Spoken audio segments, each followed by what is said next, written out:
অর্থ উপদেষ্টা ডক্টর সালেউদ্দিন আহমেদকে সচিবালয়ে নিজ দফতরে অবরুদ্ধ করে রেখেছেন সচিবালয়ে কর্মরত বিভিন্ন মন্ত্রণালয় ও বিভাগের কর্মচারীরা। সেখানে আছেন হাসিব বিল্লাহ, চলে যাচ্ছি তার কাছে। হাসিব, ভাতা পরিশোধ কেন হয়নি এবং সমাধানে আসলে কোনো পদক্ষেপ নেওয়া হয়েছে কিনা?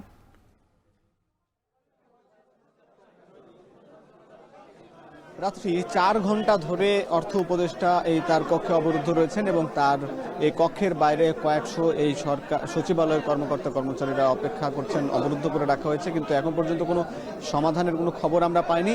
তবে এখনো বৈঠক চলছে।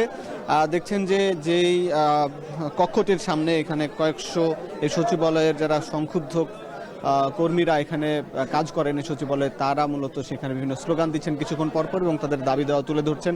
তারা মূলত দুপুর 2:30টা থেকেই এই অর্থ বিভাগ অর্থাৎ সচিবালয়ের এই 18 তলা যে ভবনের অর্থ মন্ত্রণালয়ের এই অর্থ বিভাগ, যেখানে 3য় তলায় অর্থ উপদেষ্টার কক্ষ, তার অর্থ উপদেষ্টা যখন ভিতরে প্রবেশ করেন তারপরেই মূলত এই সচিবালয়ের কর্মচারীরা মূলত তাদের দাবি দেওয়া তুলে ধরেন। তাদের মূলত দাবি 20% ভাতা বাড়াতে হবে। মূলত এখানে তারা যেটি দাবি করছেন যে মন্ত্রণালয়ের মন্ত্রীরা এবং বা উপদেষ্টারা কিংবা সচিবরা যতক্ষণ অফিস করেন ততক্ষণ কিন্তু এই কর্মচারীদের অফিস করতে হয়, কিন্তু তারা অতিরিক্ত কিন্তু ভাতা পান না। কিন্তু প্রথম শ্রেণীর কর্মকর্তারা বিভিন্ন সময়ে বিভিন্ন ভাতা পেয়ে থাকেন, কিন্তু তারা এই ভাতা পান না। কিন্তু এবং একই সঙ্গে পররাষ্ট্র কিংবা প্রতিরক্ষা মন্ত্রণালয়ে যারা কাজ করেন প্রতিরক্ষা বিভাগে, তারাও কিন্তু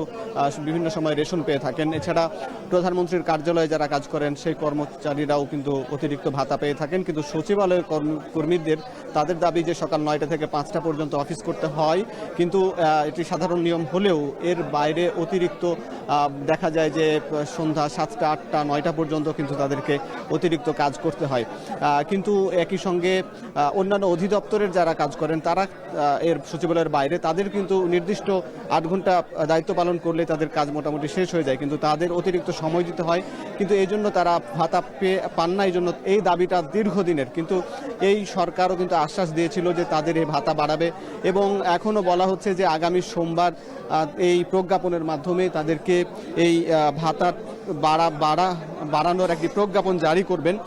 কিন্তু তারা বলছেন না, আজকেই এই ভাতা তাদেরকে দিতে হবে। যদিও এর আগে তারা রেশনের দাবি করে এসেছিলেন, তারা একটা আশ্বাস দেওয়া হয়েছিল কিন্তু সেটিও পাননি। পে স্কেল বা মহার্ঘ ভাতা সেটিও কিন্তু এখনও কার্যকর হয়নি, যার কারণেই তারা এই দাবিতেই আজকে এখানে অবস্থান করছেন। এখানে একই সঙ্গে আইনশৃঙ্খলা বাহিনীর সদস্যরাও আশেপাশে রয়েছেন এবং তারাও অনড়। ভিতরে কিন্তু বৈঠক চলছে। এই যে সংগঠন, এখানে সংগঠনের সভাপতি, সেক্রেটারি এবং ভেতরে অর্থ উপদেষ্টা এবং অর্থ সচিবের সঙ্গে বৈঠক করছেন। এই ছিল রাত্রি এই সচিবালয়ের খবরাখবর।